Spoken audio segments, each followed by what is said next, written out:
सिर्फ 10वें घर में बैठे हुए ग्रह को देखकर ही करियर बता देना ज्योतिष में करियर डिसाइड करना नहीं होता है।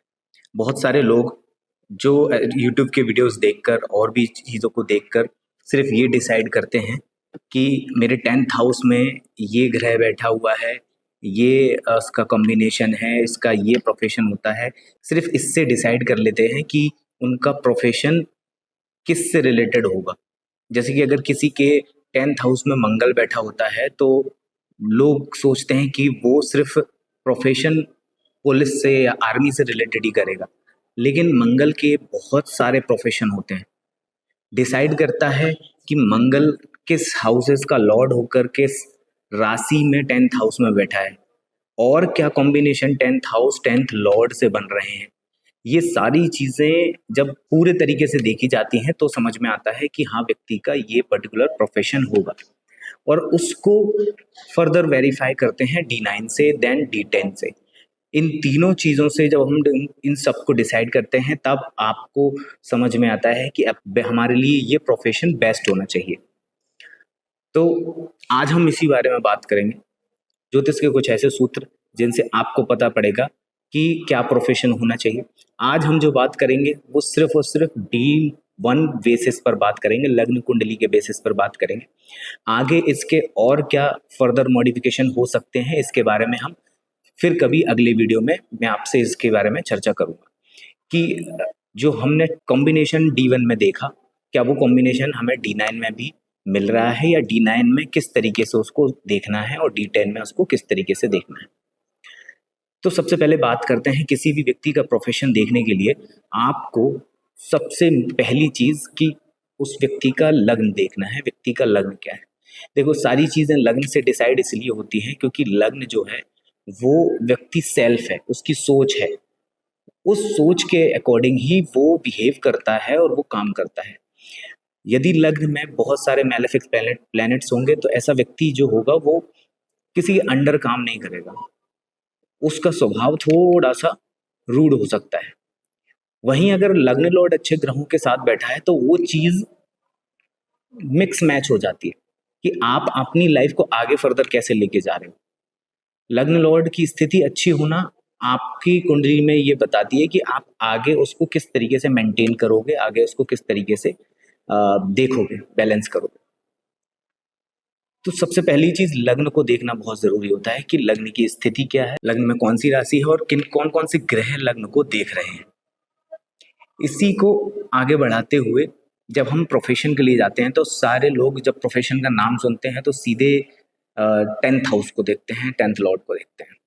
ऑब्वियसली देखना भी चाहिए 10th हाउस और 10th लॉर्ड को, बट उससे पहले और भी कई तरीके के कॉम्बिनेशन हमारे कुंडली में होते हैं, उनको भी पहले रीड करना चाहिए कि व्यक्ति है कैसा, उसका क्या मन है करने का, उसकी सोच क्या है।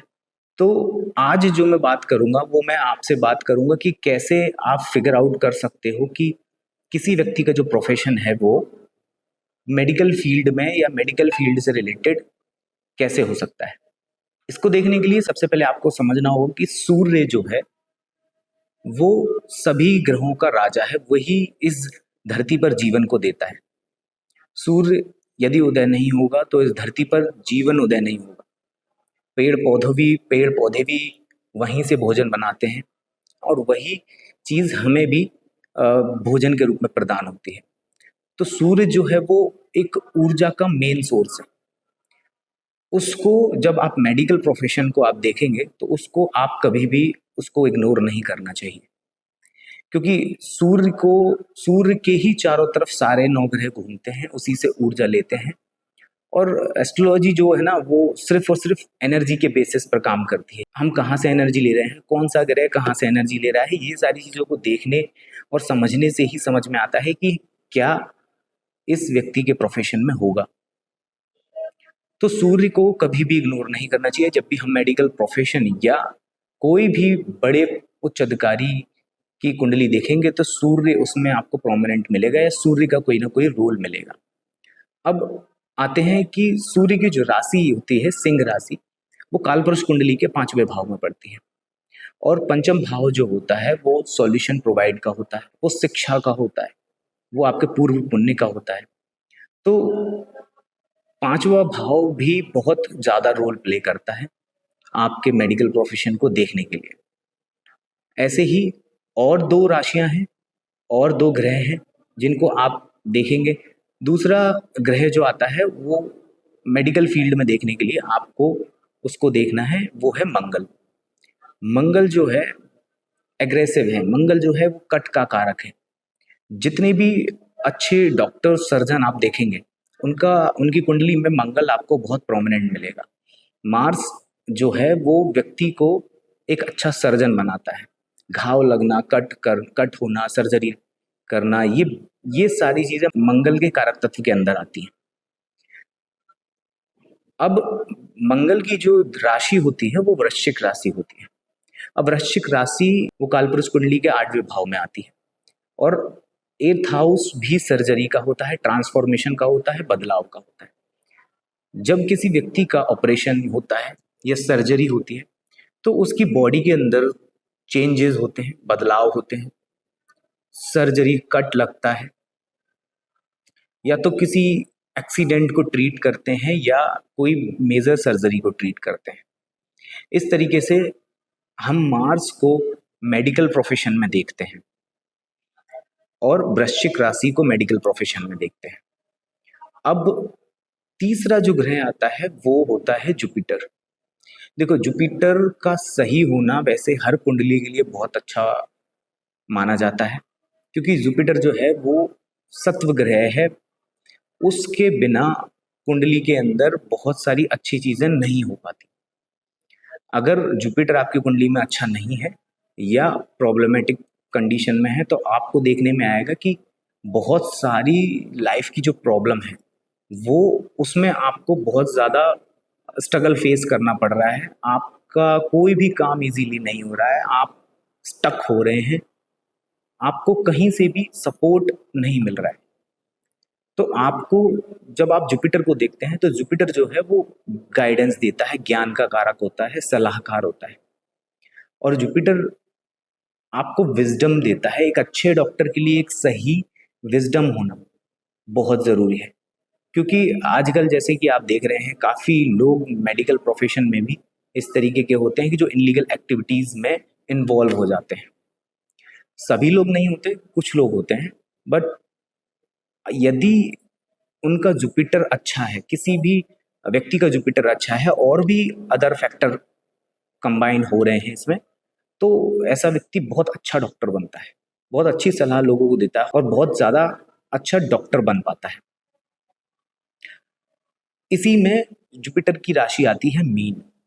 मीन राशि जो होती है वो कालपुरुष कुंडली के द्वादश भाव में आती है, 12वें भाव में आती है। 12वां भाव कालपुरुष कुंडली का हॉस्पिटल का होता है, जेल का होता है और आइसोलेशन का होता है।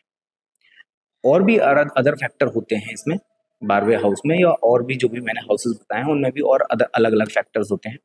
बट अभी हम मेडिकल प्रोफेशन के अकॉर्डिंग देख रहे हैं तो इसको हम उसी के अकॉर्डिंग जज करेंगे।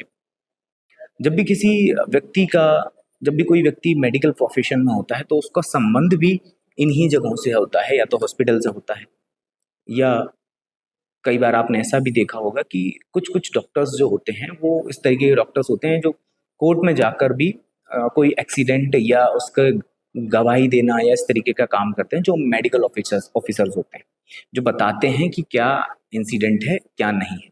अभी तक आपने देखा कि कैसे ग्रह और राशियां अपना रोल प्ले करती हैं आपको एक मेडिकल प्रोफेशन में देखने के लिए। अब इसको देखेंगे कि इसका कॉम्बिनेशन कैसे होता है। कि देखो, 5th हाउस आपकी सोच है, आपका जब इंटरेस्ट या आपकी सोच उस जगह होगी तभी आप मेडिकल प्रोफेशन की या किसी भी प्रोफेशन की तरफ आप जाओगे। जब भी सिंह राशि, वृश्चिक राशि और मीन राशि लग्न 5th हाउस या 10th हाउस में आती है तो ऐसी कंडीशन में व्यक्ति का झुकाव जो होता है वो मेडिकल प्रोफेशन की तरफ होता है। अभी कंफर्म नहीं है कि ये मेडिकल की तरफ जाएगा लेकिन उसका झुकाव होगा। कई बार देखने में आया है जिन लोगों का वृश्चिक लग्न होता है, 8 नंबर का जो लग्न होता है, वो लोग जो हैं वो आधे डॉक्टर बन चुके होते हैं। या तो उनकी फैमिली में किसी की ऐसी तबीयत खराब होती है कि उन्हें सारे मेडिसिन्स की दवाइयाँ के नाम याद होते हैं, या वो खुद ही कभी मेडिकल्स या कभी किसी भी डॉक्टर के साथ में काम करते हैं या वो खुद डॉक्टर होते हैं। तो ऐसे लोगों को आप देखोगे कि वो 50% डॉक्टर होते हैं या 50% वो डॉक्टर बन चुके होते हैं।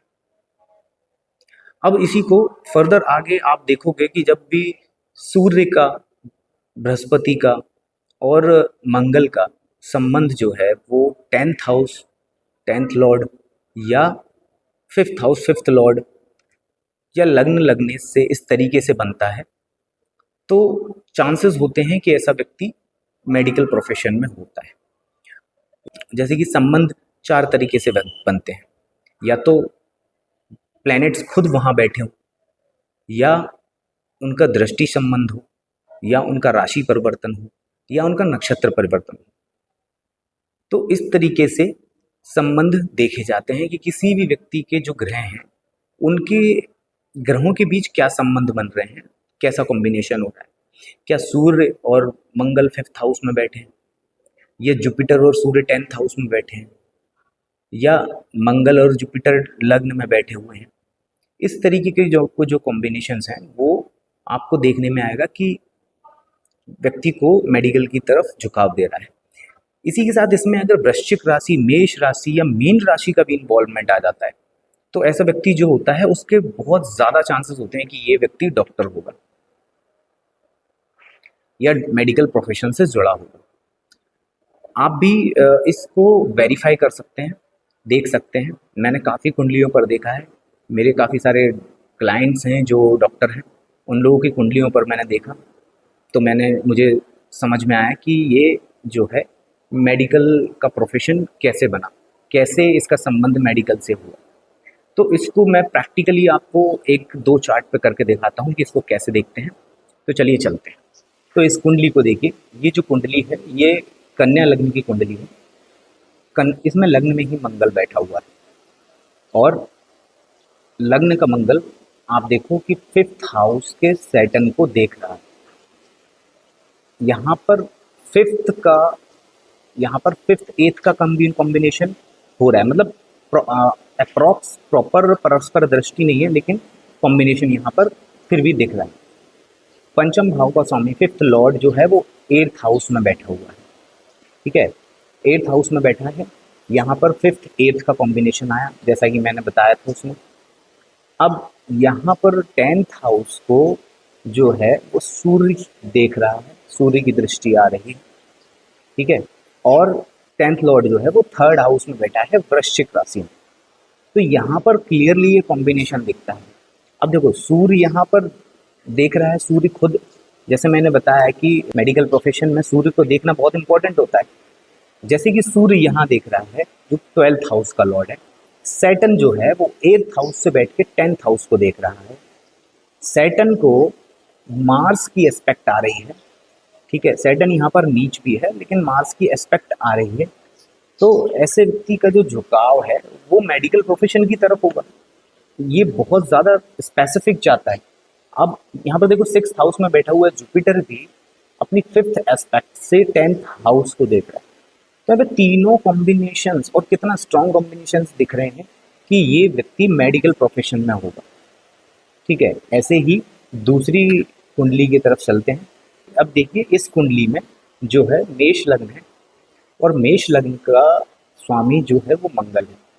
मंगल यहाँ पर खुद 4th हाउस में बैठ के 10th हाउस को देख रहा है, जो कि खुद मेडिकल प्रोफेशन का कारक होता है, जो कि खुद सर्जरी और इन सब चीज़ों का कारक होता है, जैसा कि मैंने आपको बताया था। यहाँ पर 5th लॉर्ड जो है वो यहाँ पर 5th हाउस में देखो केतु है। केतु भी मंगल की तरह काम करता है, इसके बारे में हम आगे किसी वीडियो में चर्चा करेंगे। 5th हाउस का जो लॉर्ड है वो सूर्य है। एक कॉम्बिनेशन तो ऑटोमेटिकली यहाँ पर बन गया कि 5th हाउस का लॉर्ड सूर्य हो गया। दूसरा सूर्य जो है वो जुपिटर के साथ में है। यहाँ पर जैसा मैंने बताया था, सूर्य मंगल साथ में हो, सूर्य जुपिटर साथ में हो, जुपिटर मार्स साथ में हो, इस तरीके से जो कॉम्बिनेशंस आ जाते हैं वो ऑटोमेटिक आपकी कुंडली में आपको देखने में समझ में आता है कि ये मेडिकल का कॉम्बिनेशन मुझे दिख रहा है, ये मेडिकल प्रोफेशन की युति मुझे दिख रही है। तो यहाँ पर 5th हाउस का जो लॉर्ड है वो सूर्य है, और वो जुपिटर के साथ में है। और मरकरी के साथ में। मरकरी यहाँ पर 3rd एंड 6th हाउस का लॉर्ड है और जुपिटर जो है वो 9th एंड 12th हाउस का लॉर्ड है। तो यहाँ पर एक कॉम्बिनेशन, ये जो कॉम्बिनेशन है जुपिटर सन एंड मरकरी, ये प्रोमिनेंट दिखा रहा है कि इस व्यक्ति का मेडिकल प्रोफेशन में इंटरेस्ट हो सकता है। यहाँ पर 10th लॉर्ड यहाँ सैटर्न है जो कि 9th हाउस में बैठा है और वीनस का एस्पेक्ट है। तो इसको इस तरीके से ले सकते हैं, ये जो व्यक्ति है, देखो 9th हाउस भी सलाहकारी होता है, 9th हाउस भी गाइडेंस होता है कि आप किसी को गाइडेंस दे रहे हो, आप किसी को सलाह दे रहे हो। अब उस पर वीनस का एस्पेक्ट आ रहा है, तो इसका मतलब ये है कि आप फीमेल से रिलेटेड या लेडीज से रिलेटेड कोई डॉक्टर हो सकते हो जो जो आपको मेडिकल प्रोफेशन में हेल्प करेगा। आपके पास ज़्यादातर लेडीज़ आएंगी, आप उनकी कोई हेल्थ इश्यूज़ को सॉल्व कर सकते हो। इस तरीके से इसको सारा चीज़ों को कंबाइन करके हमें देखना होता है। ये सारी चीज़ें आप भी अपनी कुंडली में या अपने पहचान वालों की कुंडलियों में नोटिस करें, लगा कर देखें। आशा करता हूँ आज का जो वीडियो है वो आपको पसंद आया होगा। इस बार आपको टेक्निकल थोड़ा ज़्यादा सिखाने की कोशिश करी है, एग्जाम्पल भी दिया है, तो हो सकता है कि मुझे लगता है कि आपको ये कॉन्सेप्ट समझ में आया होगा। मेडिकल प्रोफेशन को आप भी देखिए, दूसरों के चार्ट पर भी देखिए। मैंने तो अपने एक्सपीरियंस में जो भी पाया वो मैंने आपको शेयर किया। ये सारी चीज़ें हमारे गुरुओं से हमें सीखने को मिलती हैं, बहुत सारी बुक्स को पढ़ने से हमें सीखने को मिलती हैं। तो हम जब पढ़ते हैं तो हम अप्लाई करते हैं, आप भी अप्लाई कीजिए। हमने भी अपने गुरुओं से सीखा है, आपको जो सीखने का मौका मिल रहा है, मैं आपको वीडियो के माध्यम से एक सटीक नॉलेज प्रोवाइड करने की कोशिश कर रहा हूँ। अगर यदि आपको वीडियो मेरे अच्छे लगते हैं तो मुझे कमेंट में बताइए। मिलते हैं नेक्स्ट वीडियो में, तब तक अपना और अपनी फैमिली का ख्याल रखिए। जय श्री राम।